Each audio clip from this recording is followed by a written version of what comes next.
Hi everyone. Today in this video, I'm going to show you that how you can create subdomains for your domain name on Namecheap. So first of all, you have to log into your Namecheap account. Then you will have to go to your accounts and dashboard. After coming on the dashboard, you can see that I have this domain name with me. I will go to manage, and then for creating a subdomain, you need to go to the advanced DNS section. So I will click on the advanced DNS section, and now I will go to create new record, and I will click on CNAME record because I'm configuring my domain name using CNAME. So for an example, I want to create a subdomain for like blog, and my target URL would be my URL.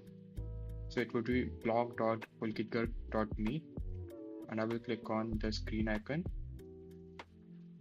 So as you can see that my subdomain has been created, and you can now configure your NC name to your website, and you can host your website on this domain name.